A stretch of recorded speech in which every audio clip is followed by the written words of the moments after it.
Hey all, this is just a short tutorial on using delays to get some cool metallic sounds in your tracks. Sort of ad hoc strong karplus synthesis. Alright, so start off with a pretty basic sidetrans dugger. Yeah, you know. Got a sort of a little breakdown thing happening as well.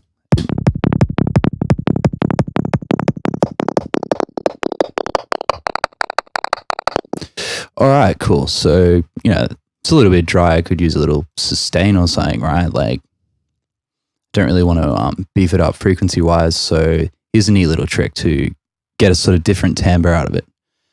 Okay, so throwing a delay on there. And what we need to do next is tune the delay to the actual root key of the track. So, well, we don't have to, but, it's nice. So we've got D. DO is actually, we've sort of a disagreement on what middle C is, whatever. Either way, this is actually the frequency we want. So to tune a delay to a frequency, obviously we can't just input hertz. We have to sort of do a little magic trick. This is the formula. 1 over frequency to get the time period in seconds. So this is our time period in seconds, and obviously we've got here 27.24 milliseconds. All right, so we'll fire that up. And this is what it sounds like.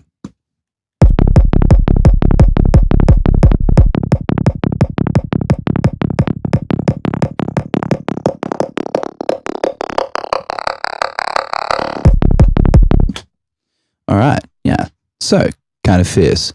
Pretty sweet. And so what's actually going on here is basically by setting this to a period that is equivalent to a frequency, we've kind of made an oscillator out of the delay buffer. Like it's repeating at the right rate to oscillate.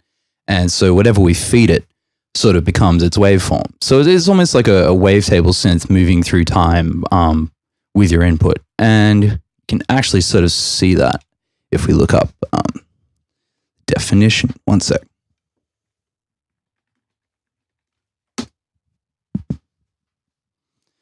Right, yeah. So I won't go through the whole thing, but yeah, can be viewed as the simplest class of wavetable because the delay line stores one period of the signal.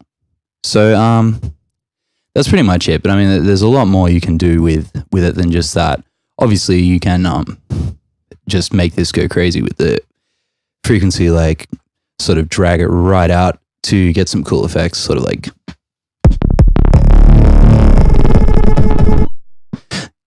yeah, that was a bit of a mess, but you get the idea. You can also see if you look at the actual, how it's supposed to work, it actually just works off a noise burst. And there's a filter that acts as the dampening. You don't need that because obviously we want weird, nasty sounds. We don't want string-like, beautiful sounds. Well, maybe we do, but not right now. So if we take something like, a poor approximation of a noise sweep that you might use in a track, and sort of, we can just spice it up a bit like this. Because, obviously, it's made for that. Another neat trick, you can sort of octave it. So, I'm going to be a little bit lazy and just double the frequency.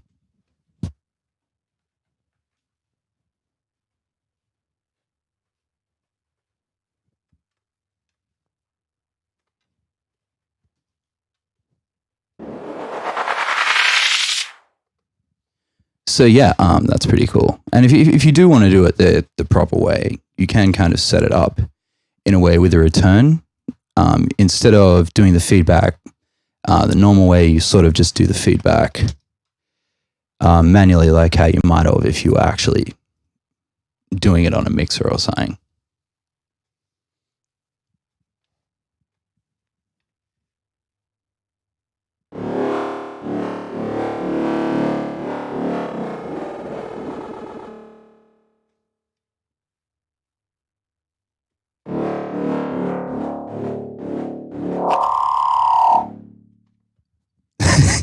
Yeah. So, that pretty much covers it for now, I think, and have fun.